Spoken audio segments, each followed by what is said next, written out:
មិនឆាមណ្ឌលជាផ្ដោឈាមសហការជាមួយក្រុមហ៊ុនវ៉ាន់ម៉ូគ្រប់ទឹកពិសាវិតាល់ប្រារព្ធទិវាពិភពលោកនៃអ្នកបរិច្ចាគឈាមក្រោមប្រធានបទមួយដំណក់នៃទឹកចិត្តសប្បុរសធម៌ផ្ដល់ឈាមសង្គ្រោះជីវិត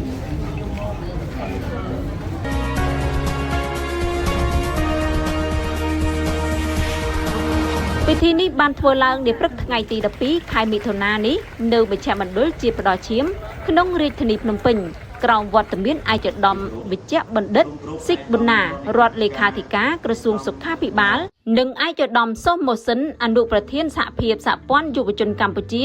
ព្រមទាំងវត្តមានលោកជំទាវជើងសុគន្ធធាវីនាយិកាប្រតិបត្តិក្រុមហ៊ុនវ៉ាន់ម៉ូគ្រប់ទឹកពិសាវិតាល់និងសប្បុរសជនអ្នកស្ម័គ្រចិត្តជាច្រើនទៀតលោកវិជ្ជបណ្ឌិតសុកពោប្រធានមជ្ឈមណ្ឌលជាតិផ្ដល់ឈាមលើកឡើងថាប្រធានបទនៃទិវាពិភពលោកនៃអ្នកបរិច្ចាគឈាមឆ្នាំនេះមានតម្លៃជាសកលនិងចាក់ដោតបេះដូងមួយដំណក់នៃទឹកចិត្តសប្បុរសធម៌ផ្ដល់ឈាមសង្គ្រោះជីវិតមានន័យថាឈាមមួយដំណក់ដែលយើងម្នាក់រួមគ្នាផ្ដល់ចេញពីទឹកចិត្តគឺពិតជាមានតម្លៃមហាសាលដែលមិនអាចកាត់ថ្លៃបានក្នុងការជួយសង្គ្រោះជីវិតប្រជាពលរដ្ឋបើតាមលោកវិជ្ជបណ្ឌិតសុកពោឆ្នាំ2025កន្លងមកចំនួនអំណោយឈាមទូទាំងប្រទេសសរុបមាន 195,175 ផ្លោកដោយចំនួនអ្នកស្ម័គ្រចិត្តបរិច្ចាគឈាមនិងមិនទទួលកម្រៃមានចំនួន 64,011 ផ្លោកស្មើនឹង 32.8% នៃអំណោយឈាមទូទាំងប្រទេសចំនួនឈាមដែលបានប្រើប្រាស់នៅតាមមន្ទីរពេទ្យរដ្ឋនិងឯកជនមានចំនួន 179,332 ផ្លោកដោយឡែកនៅ5ខែដើមឆ្នាំ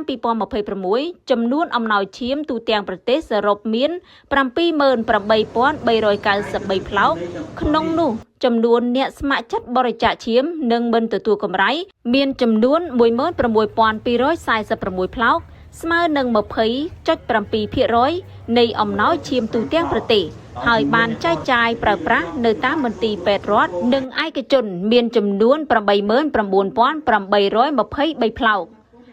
បើតាមលោកវិជ្ជបណ្ឌិតសុកពោទោះបីអត្រានៃការបរិច្ចាគឈាមដោយស្ម័គ្រចិត្តមានការកើនឡើងក៏ដោយប៉ុន្តែអត្រានៃការបរិច្ចាគឈាមដើម្បីដោះដូរក្នុងរង្វង់ក្រុមគ្រួសារអ្នកជំងឺនៅមានកម្រិតខ្ពស់រហូតដល់ 80% ហេតុនេះហើយទើបមជ្ឈមណ្ឌលជាតិផ្ដល់ឈាមតែងតែអំពាវនាវយ៉ាងទទូចថាសូមគម្រោងចាំដល់មានតម្រូវការឈាមផ្ទាល់ខ្លួនឬសមាជិកគ្រួសារទើបយើងធ្វើការបរិច្ចាគឈាមយើងត្រូវរួមគ្នាកែប្រែចលនានេះឲ្យคล้ายជាទម្លាប់នៃការផ្ដល់ឈាមដោយស្ម័គ្រចិត្តជាប្រចាំដើម្បីធានាបាននូវស្ថិរភាពនិងសមត្ថភាពនៃស្តុកឈាមលោកជំទាវជើងសុគន្ធធាវីនាយិកាប្រតិបត្តិក្រុមហ៊ុនវ៉ាន់ម៉ូគ្រប់ទឹកពិសាវិតាល់ក្នុងនាមវ៉ាន់ម៉ូគ្រប់សូមអបអរសាទរដល់ទិវាពិភពលោកនៃអ្នកបរិច្ចាគឈាមក្រោមប្រធានបទមួយដំណក់ឈាមនៃទឹកចិត្តសប្បុរសធម៌ផ្ដល់ឈាមសង្គ្រោះជីវិតផ្សារភ្ជាប់នឹងប្រធានបទដ៏មានអត្ថន័យថ្ងៃនេះក្នុងនាមពលរដ្ឋខ្មែរមួយរូបលោកជំទាវចាំមិនភ្លេចការអំពាវនាវដ៏ពិសិដ្ឋរបស់អគ្គមគ្គទេសឯកសន្តិភាពសម្ដេចអគ្គមហាសេនាបតីតេជោហ៊ុនសែនក្លាយជាកម្លាំងចលករនៃយុទ្ធនាការបរិច្ចាគឈាមក្រោមបុព្វហេតុដឹកនាំរបស់សម្ដេចតែងតែចាត់ទុកអាយុជីវិតនិងសុខសុវត្ថិភាពរបស់ប្រជាពលរដ្ឋជាចម្បងដោយដែលរាជរដ្ឋាភិបាលនីតិកាលទី7កំពុងបានបន្តនិងថែរក្សាយកចិត្តទុកដាក់ដោយសម្ដេចមហាបវរធិបតីហ៊ុនម៉ាណែតនាយករដ្ឋមន្ត្រីក៏ដូចគ្នានេះក្រសួងសុខាភិបាលក្រោមការដឹកនាំរបស់ឯកឧត្តមរដ្ឋមន្ត្រីកាន់តែបន្តយកចិត្តទុកដាក់ខ្ពស់លើការងារសុខភាពសាធារណៈបើតាមលោកជំទាវជើងសុគន្ធធាវីក្រោមការឈ្លានពានរបស់សៀមធ្វើឲ្យខ្មែរកាន់តែបន្តរឹងមាំរួបរวมកម្លាំងសាមគ្គីគ្រប់មជ្ឈដ្ឋានបរិច្ចាគទាំងស្មារតីនិងធនធាន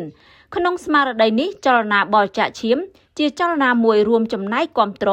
ដល់វីរៈកងទ័ពជួរមុខក្រោមការដឹកនាំអំពាវនាវយ៉ាងយកចិត្តទុកដាក់របស់លោកជំទាវបណ្ឌិតស្ត្រីទី1រួមទាំងការចូលរួមយ៉ាងសកម្មពីសហភាពសហព័ន្ធយុវជនកម្ពុជា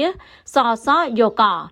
លោកជំទាវជឿជាក់ថាអ្វីដែលយើងកំពុងរួមគ្នានាថ្ងៃនេះមិនត្រឹមតែជួយសង្គ្រោះជីវិតមនុស្សឲ្យមានក្តីសង្ឃឹមក៏ដូចជាបានផ្ដល់កុសលផលបុណ្យនិងអារម្មណ៍ជ្រះថ្លាដល់អ្នកបរិច្ចាគ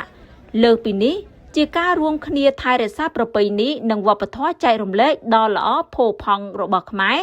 ការសាមគ្គីភាពនិងការជួយគ្នាទៅវិញទៅមកការបរិច្ចាគឈាមមិនប៉ះពាល់ដល់សុខភាពទេផ្ទុយទៅវិញគឺជួយដល់សុខភាពនិងសរីរាង្គរបស់យើងឲ្យកាន់តែប្រសើរឈរលើទស្សនៈដ៏ប្រកបនិយមក្នុងការចូលរួមលើកស្ទួយសង្គមដោយមិនផ្ដោតលើប្រាក់ចំណេញតែមួយមុខមូលនិធិ25រៀលរបស់វីតាល់និងមីជាតិបដិញ្ញាបន្តចូលរួមគ្រប់គ្រងយុទ្ធនាការផ្ដល់ឈាមនិងចូលរួមសហការជាមួយគ្រប់ភាគីពាក់ព័ន្ធយើងជឿជាក់ថាសង្គមរីកចម្រើនគឺមានការចូលរួមពីគ្រប់មជ្ឈដ្ឋាននិងផ្ដើមចេញពីយើងទាំងអស់គ្នា